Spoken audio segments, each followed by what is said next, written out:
Greg Wilson is currently celebrating his 50th year as a DJ after beginning in local clubs in his native New Brighton at the tender age of 15. By the time he was 20, he'd risen through the ranks and was playing at credible clubs in Manchester and beyond, and even included a stint in Germany and Scandinavia. His most famous residency was at the Haçienda in its pre-house days, though arguably his most meaningful residency was at Legend in Manchester, where he helped drive a change to electronic sounds like electro, early hip-hop, Italo-disco and electro-funk. After retiring in the 1980s, he made a much vaunted comeback in 2003 and has subsequently built up a second career as a highly successful touring DJ. We chatted about his early days in New Brighton, the art of programming, eclectic DJ sets, and the difference between a resident and guest DJ.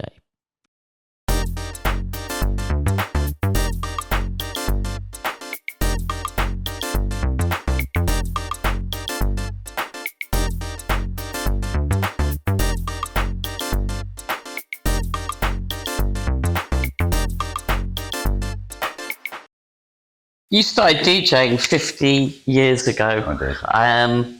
What are the big changes in dance music between then and now, given the fact that you had a break in between? Well, I mean, if you go back into the 70s, before the advent of like all the drum machines and samplers and synths and everything, the electro era, you know, obviously the music was played by musicians largely. So, I mean, when I look back at the mixing DJs of New York and they say how fluid they were, they must have been good, you know, because they were mixing off stuff that wasn't, you know, kind of directly in time like you would have it now.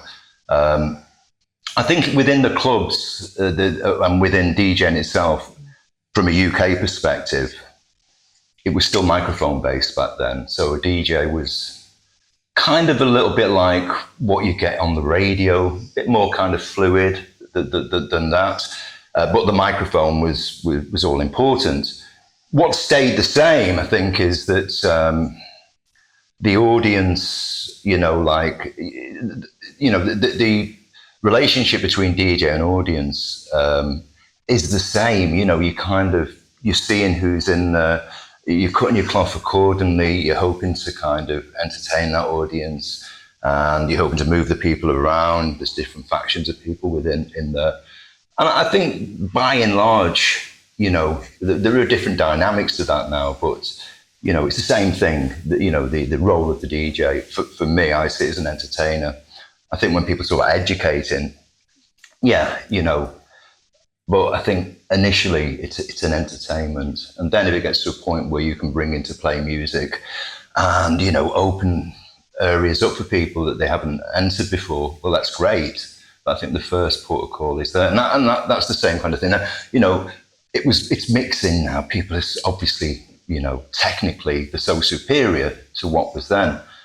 But programming, I think, you know, back then I would say that the programming strengths of the DJ were probably stronger than the instincts, because they were used to working in rooms where if you got it wrong with the record, the floor would empty. And that wasn't the sin. The sin was not to be able to kind of reclaim it. So if somebody emptied the floor and then they couldn't reclaim it, then there's a big hole in the night, and then the management would be having a look, hang on, this DJ ain't working, bye-bye. And it was over. And people did vote with their feet then. That's like kind of less prevalent now. I remember in the rave era going into Cream one night with a young friend, and he took his E, and I went upstairs to meet somebody, and I was chatting away for a couple of hours there. And eventually we kind of pulled him out from the dance floor, and he'd been dancing for 3 hours. You've had a great time, haven't you? He said, I don't think the DJ was very good. And it really bowled me over. I couldn't understand how he could dance for 3 hours. But then, to someone that he wasn't enjoying. Yeah, but then I kind of, you know, I did a little bit of revelation there. I thought, well, what was happening at that point was that the drug was becoming primary and the music was becoming secondary, that people were taking the drug and they were going to have a fantastic night by hook or by crook, you know, regardless of what was going on there. But it did surprise me, you know, because that wouldn't have happened in the past. If somebody didn't like the DJ, I think they would have kind of gone to another club, you know, they would have But it's, as I say, different dynamics for now. Which things are better, and what are the worst aspects of the industry now? Well, I mean, back then, I mean, club DJs weren't very highly regarded. You know, I mean, I heard a few times you could put a trained monkey behind there. You know, it was like they didn't really see it, the club management, until it was happening, until the club was busy, and then they realised the value of the DJ that they had. So, you know, when I started out, it was like 1975, £6 was what I got. You know, and in that first year, probably £6 to £10 was the wage. But that was fine for me. I was like 15, 16, you know, I was a young kid. You know, most people at my age either went on to further education or went into apprenticeship and maybe got 15 quid a week for like slogging away all week and everything. Whereas if I kind of did 4 or 5 gigs, you know, I could get by.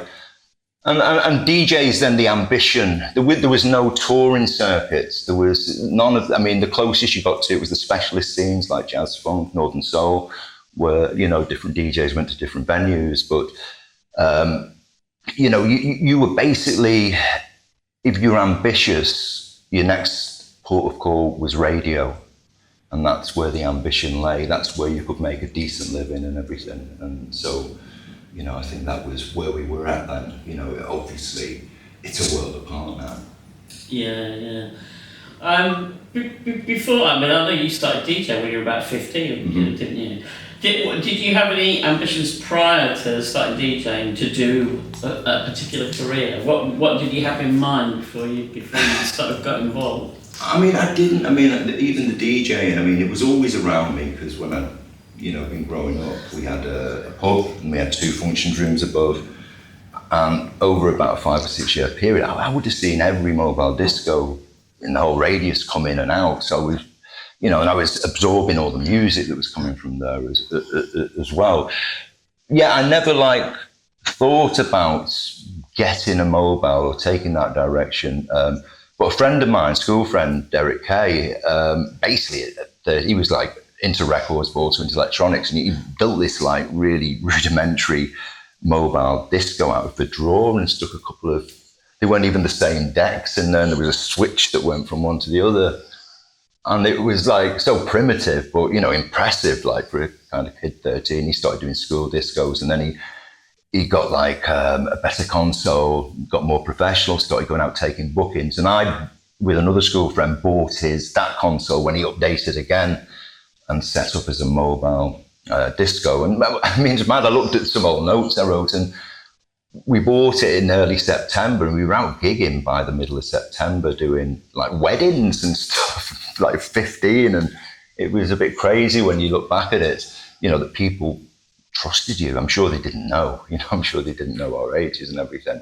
But from my side, I was lucky because we did a gig at a place called the Chelsea Reach in New Brighton, where I'm from, upstairs. And the manager came up and said, the DJ hasn't, because they had downstairs, they had like a normal kind of, like a club, it closed about midnight.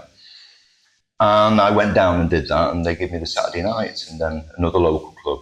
I got a few nights there. And so by the time I left school, you know, in the following summer, I was working 6, sometimes 7 nights a week, you know, between, you know, New Brighton, where I was from, and Birkenhead, which is nearby, just doing gigs. So, yeah, I mean, I was looking to get on radio as well. I was very friendly with Terry Linnane, who did Radio Merseyside. I used to go and sit in on the show. There was a moment in time just before I was 18, and a big ambition for me was if I could get on radio before I was 18. And Terry did keep on struggling to this amazing kind of soul funk show, playing imports and everything. And a job came up, and I think it was at Radio Luxembourg, and there were 4 people up for it. Andy Peebles was at Piccadilly at the time, Terry, Mike Reed, who was at Thames Valley, and who was the other one? I can't remember the other one off the top of my head. Rob Jones from Radio City. Peebles was the favourite to get it. And if that would have happened, Terry would have moved to Piccadilly and taken Andy Peebles' show over. So it was all, and so I was going to slot in. I was going to get this show, and I was even announced. He did these get-togethers, these big events, and said that, you know, I'd be the one taking over. And then it worked out that the 2 jobs went to the wrong people. They went to Rob Jones, and they went to one from Thames Valley that I just mentioned before. Peebles didn't get it, and Terry Linnane stayed where he were. And so all of a sudden that kind of went, and that like ambition went. And that kind of changed the way I started thinking about it as well, because although I was doing well locally in the clubs and everything, in terms of making a career and being ambitious about it, I read an advert in probably Record Mirror and realised there were DJs all over Europe, British DJs kind of touring, doing a month contracts. So I got in touch with them and ended up in 78 going out to Europe for the first time, which is crazy. Drove over there, spent a few weeks in Denmark before going over to Norway. And I was like 18, I was definitely wet behind the ears, and it was certainly an experience. I came back a few months later kind of homesick. But what was remarkable about that, I ended up in this small place called Skien, Skien, and it was by a detour. My car broke down, and basically I couldn't get to the gig, which was in the north of Norway that I was supposed to get to. I rung the agency. They managed to find a DJ locally who I stayed with for a couple of days. The people at a club in Skien got the car fixed, and I was beholden to them at this point. And basically, a few days later, I went there. And I can remember going into the club, and I was like, oh, God, I don't like it. So it was like a rock club. It was like people in leathers and stuff, and it was really... And they had a female DJ, and she was finishing that month, and I was talking to her at the end of the night, and I was saying, oh, it's not really my kind of thing, this and everything. I didn't realise she'd been seeing the owner all month, and so she went straight to him, said, your new DJ doesn't like your club. And he was like, you don't like my club? Oh, no, you know, and I was already owed him money for my car, and he just made my life hell that month, you know. I mean, I was working like 9 till 4 a.m, and, you know, sometimes if there's a couple of people in, they'd say, oh, you're all right, you know, we'll close it early. But no, you know, you have me working right through and everything. But I met some people there. One night I was there, and there was a guy, and he had like curly hair, and he was kind of looking at me, and I kind of caught him. He was watching me, and after about half an hour, he comes up and said, yeah, Paul, you know, boys are, you know, we kind of like, yeah, come with us afterwards. All right, you know, I went with him. And I met then a guy called Nicky Flavell. The guy who'd been there was called Paul Ray. And these were seasoned DJs out there. I mean, Nicky had been out about 6 years. They had bands and stuff. They lived the life. They had hi-fis and music, you know, like they were all kind of wired up. I was in some little hovel of a back room with a stinking little kind of mattress and stuff. So they took me under their wing, really. And, you know, it was great, like, that they were there.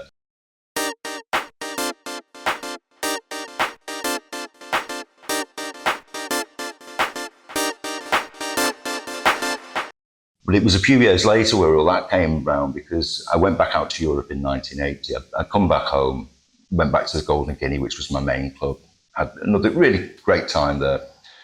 But then went back out. I got a contract in Denmark first, then Germany. I was there for a couple of months. And I had to come back from Denmark because I crashed the car, and to change the car around and everything. And when I came back, I thought I'll ring Nicky Flavell, because I wanted to find out a bit about other agents and everything. I was getting a little bit more kind of wise about what was going on. And I said to him, I'm coming back to the UK. No, I rung, and his dad said, oh, he's in Wigan. Okay. What's he doing in Wigan? He's at a club called Wigan Pier. I said, great, I'm home, I can go and see him there. So I went to Wigan. And I was just blown away with this club. It was completely different to anything that we saw at the time. You know, the lighting, they had the first laser sister I'd seen. Sound system was great. You know, and it's just like, wow. I learned that night that they were opening a new club in Manchester called Legend, and Nicky was taking over the residency there. There was going to be a residency at Wigan Pier. And I got talking to the manager, and he said, yeah, we're doing auditions, you want to come and do them? I said, I can't, I'm going out to Germany on Monday. I was like, there was even a thing in my head thinking, should I not go to Germany to just audition for this place? But then I kind of thought, that'd be ridiculous. You know, all the DJs are going to want this club. That'd be crazy. So I went to Germany, but I kind of said, if I can make a tape or something, can I send it? He said, yeah. And I fortunately Going to Germany this time, I went to a club called Eastside in Mulheim, and it was near a city called Essen. Germany was way ahead of us equipment-wise and everything. This club was the first club that I worked in with 1200s and everything. So Germany was like a revelation in terms of, there was a club in Essen called Librium that blew me away completely, the light, sound, and the mixing of the DJ. I didn't know who it was at the time, but I'm pretty damn sure now it was Peter Roma that night, because I know he used to work, the guy from Trinity in Hamburg. And that planted the seed in me that in the right circumstance, mixing is a real option. Even though I knew about it before and I kind of toyed with it and stuff, we didn't have the equipment. Now I kind of pretty much knew you needed this equipment and blah, blah, blah. So Wigan, I sent this tape there and didn't hear anything for a couple of weeks. And I think I must have rung Nicky. He said, did you get the tape? And Nicky must have pushed it under his nose and they asked me to come back. And I was just like, oh my God. Because I didn't really want to be in Europe. I wanted to be back in England. But, I just felt I'd go through the motions and, I had to try something new. And what it was with Nicky, he by this point worked for a company called Bacchus. And Bacchus had DJs all over the world. They had loads of Hilton hotels. They used to have discos under them and stuff, and really swanky venues in Hong Kong and all sorts, everywhere. And they were seen as the creme de la creme, the Bacchus guys, and he was under a contract. I mean, the guy who opened Wigan Pier, another Bacchus DJ, was a guy called Kelly, who really interesting guy, Indian. He was around the jazz funk scene. You see his name in a lot of blues and soul stuff, in the late 70s and everything. And he was there for 6 months, and then Nicky was there for 6 months. I was the first non-contract back. I went in, did my own thing, and Nicky went on to Legend. So yeah, Wigan Pier was like finding my Valhalla. It's just like, wow, I'm the luckiest DJ on earth. Yeah. Those experiences of playing in like a rock club in Norway and doing weddings in New Brighton, how much do you see those kind of years as training for doing what you did later on? Because I mean, weddings are notoriously tricky. Of course. Yeah, total. I think it is a real apprenticeship. That is your apprenticeship, and it's learning. I mean, weddings are great on the respect of you've got such a wide, diverse audience, and are you able to connect with different aspects of them and bring them in? So that's a whole kind of learning process. And then when I found myself in there, I mean, weirdly, I used to play things like Stanley Clarke and stuff because these rock go for a bit of jazz fusion. Because I couldn't really go the way I wanted to go, but you find a way of connecting with people in some sort of way. And I think it's like what I said before, I don't think it's any different to work in a wedding to work in a really upfront where you're just playing imports with kind of crowd that knows, because you're just cutting your cloth accordingly. So if you play the wedding stuff to that lot, they're not going to like it. If you play this slot, so it's kind of obvious thing, but it's the same principle. That you've got to look at who's with you. I don't like it when I hear DJs say, the crowd was shit and, they were this and they were that, because it's like, well, the crowd might not, they might only get, this kind of thing very rarely. They're not kind of attuned to it. It's up to you to connect with them, surely, Don't go there and say, no, you're rubbish, I'm above you. What I've got is above you. So, I never liked that where DJs would blame the audience, where they may be kind of coming with a fixed set. They know, right, they're going somewhere they've never been before, but they kind of know exactly what they're going to play, and they've got it all worked out, and then it doesn't work, and they blame the audience. Yeah, I mean, in the days of vinyl, you had to spend a long time packing your box right, because if you didn't, and you got there, and your 75 records were the wrong 75 records, it would be a long 2 hours. Definitely. I used to have all those dreams. I don't know, I've heard other people have them, those anxiety dreams. Have you ever had them? Oh, yeah. You can't, you're playing and it's like this really upfront kind of venue, and all of a sudden you're in your box and you've only got a country and western record, and you're like, what am I doing? And it's that kind of anxiety thing. And so, it is like, it dates back to, to then, that you had to come with as much stuff as you can. We used to have like these crates, the Schweppes crates, fit 7-inch singles perfectly. Because when I started, there were no 12 inches, so it was just 7-inch singles. And album tracks. And, you'd have about 5 or 6 of these stacked up, I used to walk them down the road from my nan's house and walk them back and everything. And, but yeah, you just wanted as much as you had. So you got to hand. What do you use these days in terms of music delivery? I'm still, I'm almost ashamed to say it, but I'm still burning CDs off. I'm on the cusp and have been for a while of making the switch. I've got the memory sticks. I've even got the stuff on the memory sticks, but I just need to organize it properly and everything. And it's one of them where, I know where I'm at with the CDs and everything. So it's like you've got to name a gig almost to experiment. And it's hard to do that, to kind of say, right, I can maybe try it out here. But I'm sure once, it's the only other person I know who's using CDs is Peter Hook, because he always says, "Are you still using the CDs?" I think he likes the idea that somebody else as well as him. I'm surprised. What about your reel to reel? Well, yeah, the reel to reel kind of, what I'm doing with it when I'm playing live is I'm playing the tracks from the CD, but I'm kind of overdubbing. So I'm putting sounds and samples, over the top, which I've recorded onto the tape, and this separation with leader tape route, so I can cue them in and just, as I'm DJing, I'm listening to sounds and, oh yeah, that sounds nice. Spin that in there with the track, or I can kind of go into record and use it as for dubs and stuff like that. So the Revox, I came across that. I started doing mixes for Piccadilly Radio in 1982 for Mike Schaff's Soul Show. And they used to come to Legend in the day and be recorded as live originally. And they bring a Revox B77 reel to reel.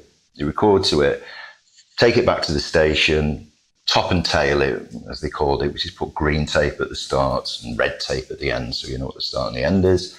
And that was broadcast ready, and it would go out like the following. And so that's how it worked. And then it got to a day where there was nobody to top and tail at the station. And so I came in, I got into one of the editing booths, and I've been shown how to edit a few years before that. So I knew the basics, and I just got into it. And next thing I'm kind of, turning bits around and trying things out. And I just really fell into that. So my mixes for radio became, originally they took the length of the mix pretty much. And then all of a sudden they took 10 hours, and that seemed a hell of a long time. Whereas later that could go into days, and stuff like that, because you just get more intricate with it. And I love that meditative aspect of the editing on tape, people say, you still edit on tape now. And it's like, well, what's the point, because back then if you wanted to say have a bar repeated 16 times, you had to record it 16 times. You had to edit it 16 times. Where now you record it once, you edit once, and you press 16 and it's all there. So, there's no practicality in editing. It's just a romantic thing to do now. But it's great to have the Revox back in, because I bought my own. Once I'd kind of got into editing, so I think it was like the Christmas of '82. I got 2 SL1200s. I got a Revox B77. I got a Matam, the Supernova that Froggy designed. That was the kit that I had on the tube. So I bought, that was like my home DJ studio, so to speak. And so, at that point, I had the Revox there. And I started to do edits on it. I was trying to get remix work at the time, and I was banging my head against a brick wall because all I heard was Americans remix, And I thought they didn't, the remix, the DJ mix I was doing for Piccadilly were all the latest imports. So I thought, the people I'm trying to get to might not know what these tracks are. They can't hear what I'm doing. So I did a series of stuff that was commercially known, like Chaka Khan, I Feel For You, Two Tribes, Street Polity, a few other things. And they all went out on Piccadilly and everything. They were I call them turntable edits, obviously later people say re-edits and everything, but because I used to use 2 records as well and one behind, just to get that kind of effect and stuff as well. But, not many people bit from that really. It didn't really work out. But weirdly, years later, when I came back into DJ in 2003, remember the first night, and I played that Chaka Khan edit that I'd done back then, and people were like, what is it? What you do? It's like, wow, no one cared then. Now it's a different environment. People are interested, and that's what opened up for me.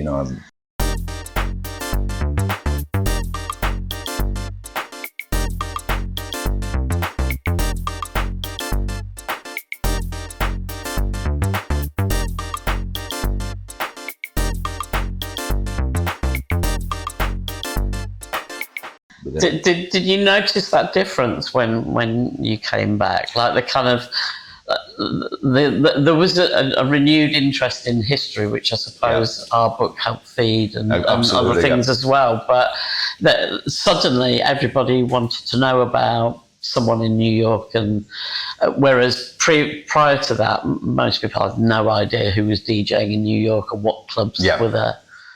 I mean, what happened with me was that when I kind of got a computer and started to discover the internet and realised that this, I mean, obviously your book, I'd seen your book as well. It came out in 1999. 99, yeah. And, a few other things were being written. So I was aware that the history now was being documented for this period. And, different websites. There were so many good websites back then that kind of various aspects of things. I obviously felt that the kind of early 80s era, the black scene in the UK, it had been shrouded. I think rave was such a massive explosion that, it obscured a lot of what had gone before. And I had a lot of archive stuff up in my loft. And what I first did was put what somebody suggested, I put a website together, and that was Electro Funk Roots. So I hadn't got back to DJing by this point and got that website sorted out. I just wanted to focus into that period, what led to it, what came after it. And that opened up the idea of DJing again, that people started saying, would you DJ? And then it seemed, right, yeah, it's, I should maybe come back into it. You were like what Low Life were doing, it was very important to me. There were two venues that were massively important. Just before I came back, I visited two clubs, Low Life and Electric Chair. And that night I went to Low Life, which was in the venue in Shoreditch. Fortress Studios. Yeah. What really impressed me was, I wasn't going out massively like in the 90s, but when I did go out, it all seemed to go one way quite often. It was all one tempo, one kind of style, one vibe. And that's what it seemed to have become, generally speaking. But now I was in an environment where it wasn't like this at all. I remember Kelvin was playing, Kelvin Andrews, and he played an edit of George McRae's Get Lifted, Mischief Brew edit, down tempo, peak time of night, looking at people getting down on this. Well, this is, man, I remember because there was a time around about kind of 94, I'd done the classic Electro Mastercuts album for Beechwood, and I'd done a few DJ things off the back of that, but there was suggestion, people saying about getting back into it, and I remember having a conversation, and the upshot of it was that they wanted me to go into a record shop and invest a few £100 or whatever it was on a certain type of music and call that my set and go out. And thankfully, that's not what I want to do, because it's always about variation. All the time I've DJ'd, even like when I was a specialist black music DJ, we were still playing electro, jazz funk, soul, funk, disco. It was all within that context. Mm-hmm. So there was always a wide berth, and so the idea of having to narrow it right down, I think had I done that, it would have been, I wouldn't have had any comeback to any level. People might have taken me quickly off the list and moved on. And so when I did come back into it, I was kind of, the edits was the main thing that said, what I want to do is have a juxtaposition between the past and the present. So I want to draw from the past, but I don't want to be missing nostalgia. That's why I never went back with vinyl or anything like that. I don't want to be coming out with the old records like I did in the old days, because I don't think there's any longevity in that. I needed to connect with people, the younger people and whatever. And the re-edits thing just opened that up perfectly, because it allowed me to play music that I was associated with back then, but given a totally contemporary slant, you know, that made sense to new generations of people going into clubs. So yeah, it was perfect for me. It opened up beautifully, you know, and seeing what was happening at Low Life and Electric Chair as well, going there and like what they used to say. There was no term for what this was at the time. I mean, sadly, I think they threw disco on us again, you know, like for what this scene was. Well, everybody used to say eclectic at the time. It was so eclectic, you didn't know what was coming next. It was, you know, like in Electric Chair, it was a 60s Motown track, and then next thing a kind of techno track, and you were just coming from all sorts of different directions, and I loved it, you know. I thought that's fantastic. So it was wonderful to get to play both those venues, you know. I mean, you booked me quite quick. I think I did one in London just before I did a Chicken Lips night with Steve Coty at the Key. Right. And then only a couple of weeks later, Low Life, which was fantastic.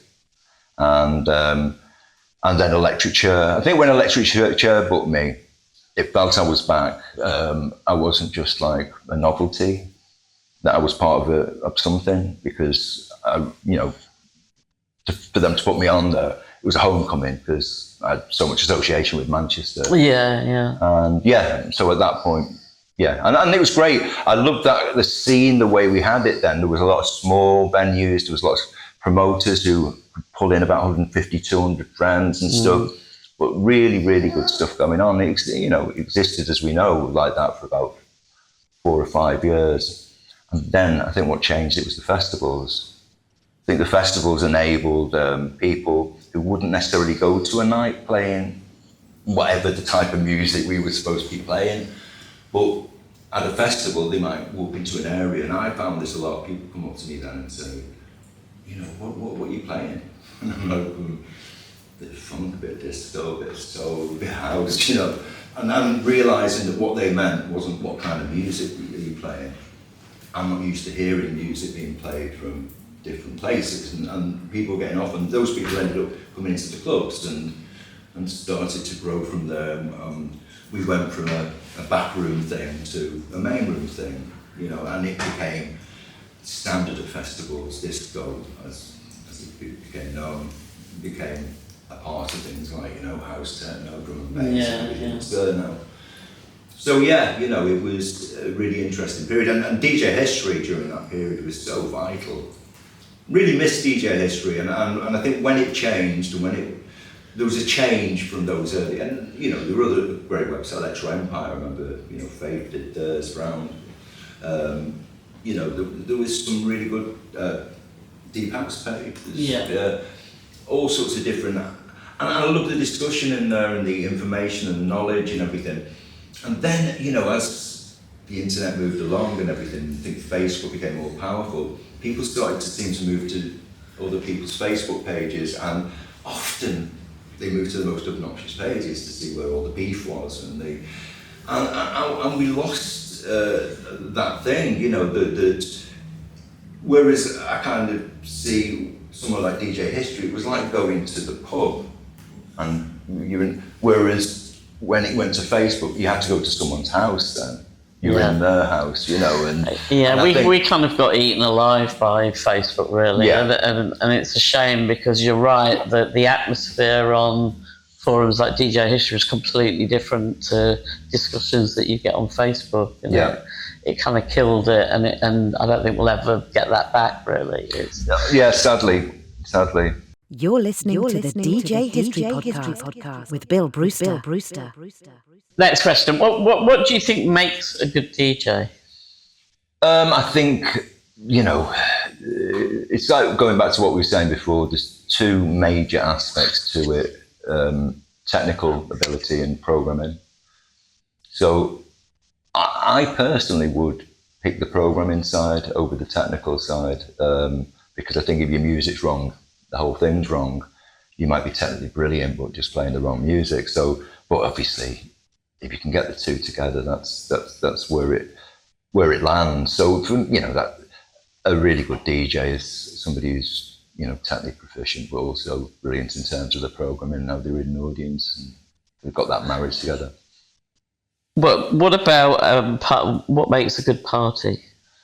Well, I mean, it's it's kind of sounds corny, but it's the people, isn't it? I mean, you're nothing without the people. That if they're not kind of feeling it, and I think for the DJ's responsibility there is to be able to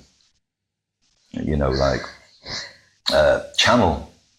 I mean, you saw it kind of in a funny sense with like what Mancuso did. He wasn't a DJ in a normal sense.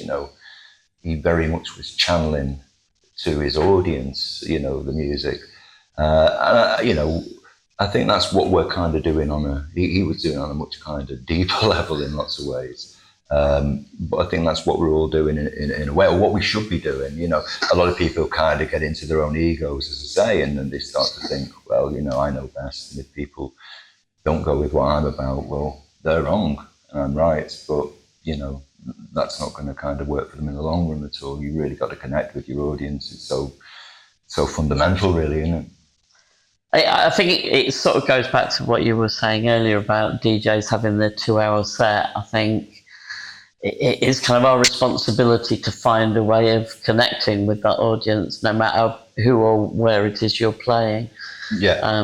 Because without that, I always find you can't really expect audiences to automatically assume that they'll know who you are and know what you play and go with it. I think you have to kind of feel out the audience as you're playing. Yeah, they've got to trust you. I mean, when I was back at the Golden Guinea, which was like my main club in New Brighton, so I was there from 70 to 20. And I that was the first place I built a scene as such. I was starting to play imports and things, and for my little local area, I was ahead of the curve in terms of the music. I was getting all the UK promos and everything, and so I managed to kind of develop a scene of my own there as such. But that took, I'd say, it was almost like about 9 months to get that. You can't go in and change it overnight. You've got to work with the audience. And one of the main things that helped me do that was this group of kids that used to come in early night, just when I got in there, and there was about 7 or 8 of them, and I'd play all the new stuff in that first kind of hour, as there was no worry about a dance floor. I was just playing it to them and they were hearing it. Inside the night, how it worked was that, I could take the chances and play these tracks because these kids instantly responded to them. And it's a bit horrible to say it, but you've almost got a kind of leaders and sheep situation. And especially you could see it back then, with the way a dance floor could empty. Whereas people were less inclined to leave the dance floor if there was a group of, who were like kind of looking like they were really into this because they didn't want to appear, not to be, it's funny the psychology of how it works. And they really started to glue the thing for me. And then, within a matter of months that we moved it. So that's how I wanted you'd hear the music here first that you'd hear in the other clubs in few weeks, a few months, whatever it was, I mean, I wasn't double up front like I became at Wigan Pier and Legend. That was really on the cusp of it. I could literally take a record out of spinning and play it, and instantly, you didn't have to worry about that. But, back then, it was where you slotted the track. It was where you put it. So, it would be wise if you were kind of, I'm going to risk this, like pre-peak time now, people are into it. They don't really know this, but my crowd here, they're going to respond. Now, if that goes wrong, you've got to have something to come back. You've got to get them back, you've got to have the next one. And that's it. But, you can, once you get that right, people, they move ahead in terms of the music that they're aware of. They're not just waiting for the charts. Now they're hearing it in the clubs and picking up on stuff from there. With that in mind, what's the difference between being a guest DJ, which is what you've mainly been over the last 20 years or so, and being a resident? Well, really, if we're truthful, if we look at all the, the kind of great movements within club culture, they're all residents, really, aren't they? Pretty much, everywhere you look. Wigan Casino, Russ and Richard, you know, the Loft Mancuso, Larry Levan at Paradise Garage, you know, it goes on and on. It's one person or a few people playing week in, week out, week in, week out. That's kind of been lost a little bit in a way, you know. A guest is one thing. I mean, that's what I think Electric Chair, how they did it, they always had the, I'm not sure if you were the same as well at Low Life, you always had the Unabombers did the last slot at the Electric Chair. Yeah, we do that. Which I think was great because if it goes wrong with the guest, you haven't ruined it, you know, the wrong last. You can salvage it because you know your big hitters and how to pull the people back in and everything. A new interview every month with the DJ History podcast. What was your first experience with dance music? Where did you hear it? Didn't you have older siblings? Yeah. Or? Well, I had an older brother and sister who would bring in loads of Motown, Stax Atlantic, Trojan, you know, all the soul stuff that was great 60s soul music. That was my first love, you know, that was all in the house around me. And again, you know, seeing the mobile discos coming in and out and parties and what was going on and people responding to music and everything. So, yeah, that was where I was at. Into the 70s, like funk's emerging. I was really into funk. Funk wasn't getting played on the radio or anything. It was, you know, even when I started started off DJing, there were records that were big in the clubs, but had never been in the charts, like things like Fire by the Ohio Players and Me and Baby Brother. I think that was released in 76, re-released, and it became a hit, but it wasn't then. You know, Shack Up Bambara, these kind of tracks, you know, Tear the Roof Off the Sucker Parliament. These were played in the clubs, but, you know, apart from specialist soul shows, you didn't get them on the radio or anything. So, you know, I also went to a club called The Timepiece in Liverpool in 1976 when I was 16. I was taken over there by a couple of DJ Terry Linane and Dave Porter who were on the radio. And Les Spain was the DJ in The Timepiece. And The Timepiece was a black club. It's the first majority black environment that I'd ever been in, you know. And as a young 16-year-old walking through there was a little moment of trepidation and am I out of my depth here? But the music was everything, you know, straight away. I always imagine, I don't know what was playing as I walked in, but for some reason, you know, in my head, it's Rufus once you get started. And the dance floor was bobbing and it was like a different movement than I saw where I played. There was some other level going on. We were taken to meet Les. Les was this larger-than-life character. He had loads of DJs around the booth because he did it all-nighters, and so all the DJs in Liverpool came, and they'd be writing stuff down, and he said, Les, what's this? And he'd write it down for me. He was so gracious with his information because he had the confidence that next week I'm going to bring you more, It was all about what's happening next. And, you know, I was introduced to him, you know, and I think a few weeks later, he comes to my club, Chelsea Reach, and he had a load of Motown records, and he gave me about 4 or 5 albums and different singles, and he was about to go and work for Motown. He left Liverpool in 77 and went to work for Motown. But that club, it enabled me to see, you know, it wasn't that I was thinking, oh, I'd love to do this club, because I understood this was his place. And when he left, it was never the same. They carried on. It was great. The DJs were great, but it was Leslie's club. You know, his personality was in that place. And I was always like, that is what I'd want. Unfortunately for me, 5 years later, that's what I found in Legend. You know, a similar environment, similar kind of crowd, latest music, great vibe and everything. That's why for me Legend was the ultimate. You know, I couldn't go beyond that because that was everything that I wanted in a club environment. So in terms of when you were DJing at Legend, could you just pull a brand new track out and play peak hour and it would work and people would go with you and trust you? And it wasn't even trusting me, it's trusting themselves that they were. I mean, it's like when it got to the point where I was getting a lot of criticism for playing the electro stuff into what was previously a jazz funk scene. What did you just ask a second ago before that?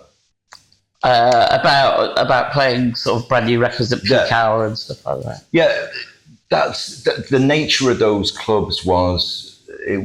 dancer based, you know, that they were straight into something. As I said, it was you could straight out the shop and onto the decks, and they didn't have to kind of. I mean, I think back then I used to look at it like, say, just in a normal, conventional sense. Most people had to hear a track 3 times before they bought it. So I generally did hear a track 3 times on the radio the first time, interesting. Second time, that's that track. Third time, I want to buy that. And there was none of that there. It was instant. They picked the groove up immediately. You know that it was a different level of it. You know. So what I'm kind of saying that later when I got the criticism for the electro, one of the things that was said was. I was accused of leading them, the dancers, the punters, astray. And it stuck with me a bit. And I kind of thought, you know, you don't lead, they're the leaders. All I can do is connect on their level, and which I was fortunate to be able to. I was really into this music. They were really into this music. It was a perfect marriage in that respect. But there was no kind of, it was implying that you were kind of trying to pull people into an area they shouldn't go into and everything. And it wasn't that. It was just what the young black crowd at that moment in time absolutely, and why not? You know, why not? I mean, it was just the purists were just like, the scene was set up in a certain way. They didn't want to rock the boat. They didn't want to change the dynamic of it. I was annoying people for playing this music because... You know, they were then, you know, like being asked to play these records and stuff. And so I became this, you know, heretic character for a period of time. And it was awkward. And I mean, it did have an effect. And I think, you know, the more I go on and look back on it, I think, you know, it was a little bit of a shock to my system that at the very moment that I, with my youthful ego, wanted a nice pat on the back and everyone to say how well I was doing, I had a lot of my contemporaries who I respected and everything saying that I was polluting the scene, and it was hard, you know. Until I mean, it's funny that you mentioned that, because the difference between being in a rock band and performing, where the rock band performs and you, the audience, consume. With the dance floor, it's a much more symbiotic relationship. You work with the dance floor to create a night. Yeah. And without that dance floor, you're nothing. And so you work with each other, and that's very much what you're describing, and what was happening at Legend. Exactly. I mean, you know, when it gets to that kind of level, it's a joy. And every Wednesday, I couldn't wait to get in there. I really couldn't. And, you know, when I went to, you know, spinning or whatever, you know, what are they going to make of these? You know, because each week, stuff that was coming out, you know, like the level of stuff, and it's coming from all sorts of different directions then, you know, all sorts of tempos. There was your kind of faster kind of Planet Rock type vibe, and then, you know, really kind of down tempo, you know, kind of Grandmaster Flash B-boys, those kind of things. And it was huge range, you know, expressive. You know, the genre title was to do with the usage of the new technology that was available, you know, and probably it's the last time there was a technological revolution within music in that way, because I think everything that's happened since with technology is just to downsize everything, making it smaller, stick it on your phone, you know, all this, you know. So, but back then it was the sound changed, you know, and it was quite a radical moment, you know, in terms of music, and that's why I think a lot of people were. You know, they didn't like it. They didn't like the fact they didn't like the idea that something that sounded like Kraftwerk was being deemed black music.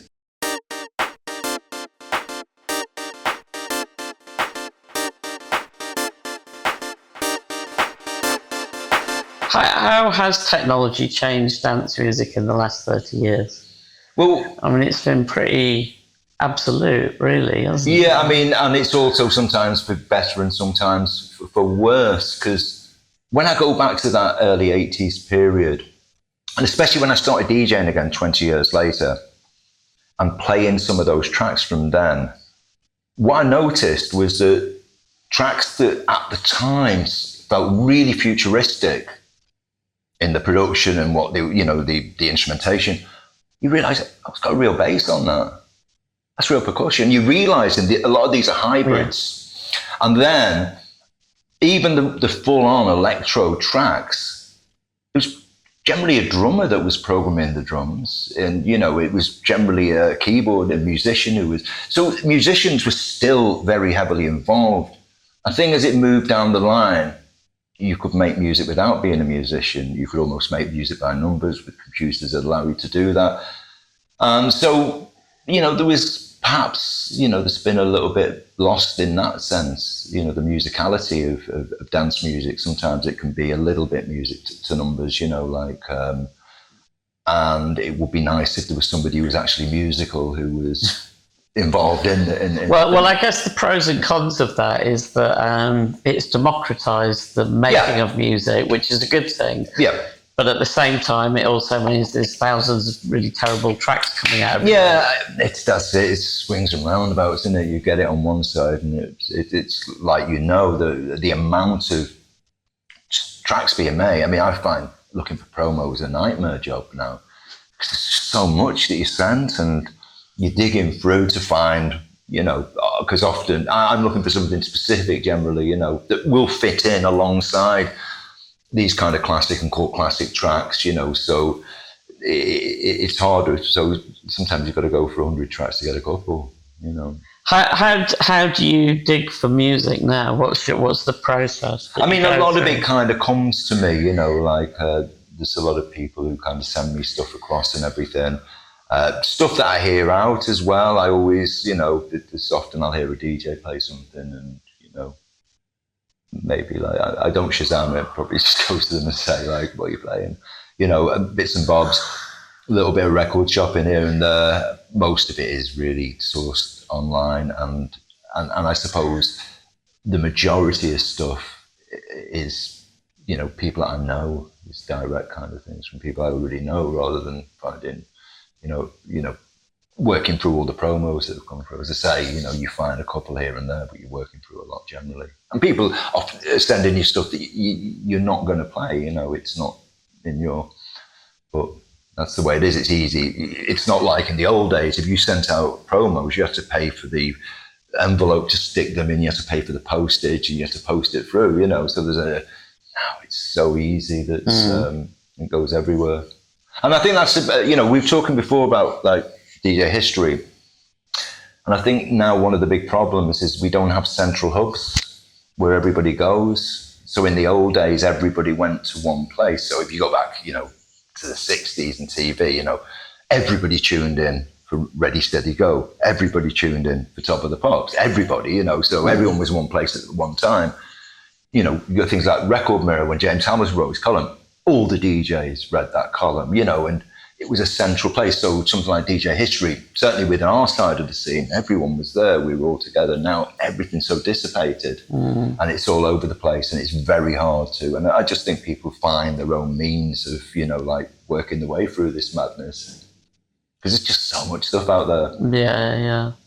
What's since you came back in the early noughties, what's the favourite gig you've done and why?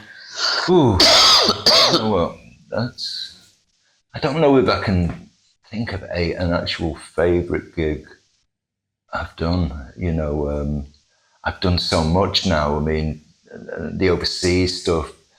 I've loved like places like Mexico. I got a shock with Mexico because the people are so welcoming and open. I mean, the States as well, you know, lots of things. Different festival. I mean, I suppose, you know, like when it boils down to it, some of the festivals have probably been, you know, Glastonbury more recently. Before that, Festival was a major festival for me.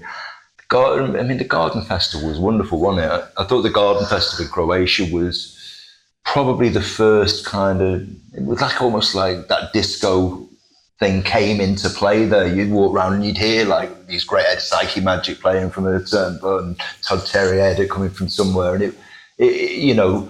So yeah, those events were you know, wonderful.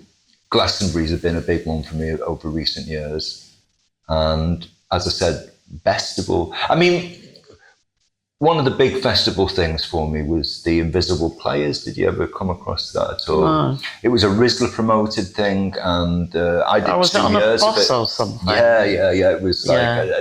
and they had a Can-Am. It was only held about 300. They rammed out, and it was just amazing atmosphere with that amphitheatre and everything that was going on. And so what it was, Rizzler apparently in the 1920s toured this bus around Village Fates or whatever, and had maybe a couple of jugglers or something jump out, and they did a bit of a show. And so they came up with this idea that they were going to get this old kind of van together and DJ from inside there. And I think for me, when I was saying before about people coming up and saying, "What is it you're playing? What is this?" That was where it really took root. I think I remember around that Rizzler area, because it was so popular. Because I think they put it on at Big Chill, and there used to be Fat Tuesday. Yeah. And I'd done Fat Tuesday. I think that was the first time I did. Great stage, and a big stage, and loads of people back in the field. And what happened was that year, I think Big Chill had stopped doing Fat Tuesday, and they'd started, the Rizzler thing was booked in. I mean, they did Big Chill Festival, Rock Nest, and Lovebox, I think. But it wasn't there to replace it. It was separate.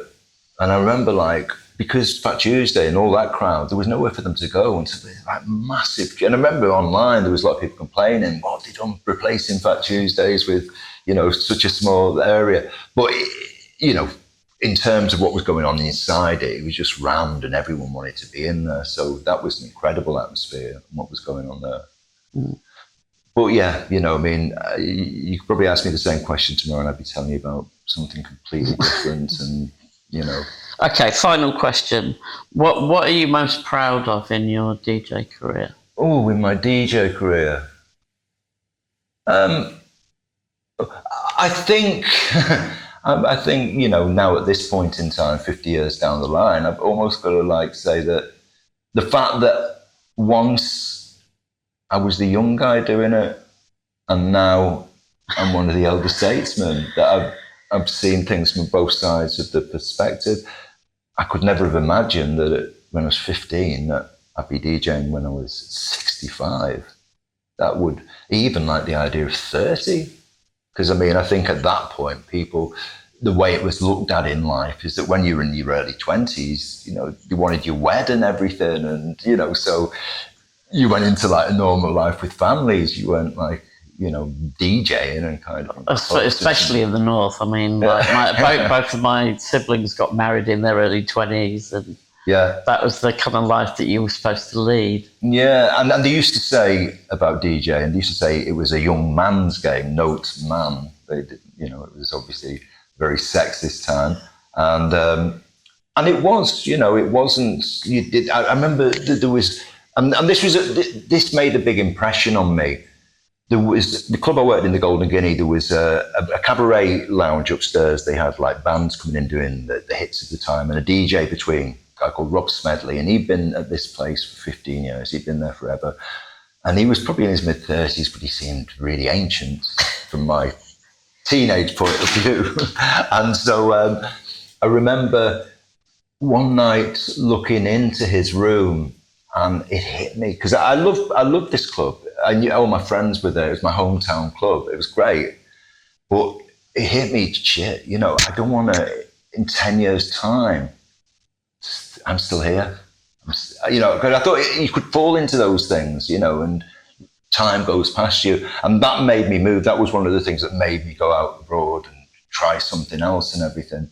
Because, he just seemed like he was an old man upstairs, kind of playing the pop music between the bands. And it was great from my point of view, because if anyone came downstairs and asked for a track that I didn't want to play, I'd just say, oh no, Rob will play that for you upstairs, go up there and ask him for it. So yeah, that age side of it, there was, we didn't have a conception of a DJ certainly in the clubs, having a career till they become an old age pensioner, for God's sake. That's it. Cheers, Greg. Oh, Thanks Bill, a lot. Lovely. Nice talking to you. Thanks for listening to the DJ History podcast. If you enjoy these interviews, it would help us enormously if you could rate or leave reviews for our show. Also, if you're on social media, we'd appreciate it if you could increase the love by sharing these shows to your followers.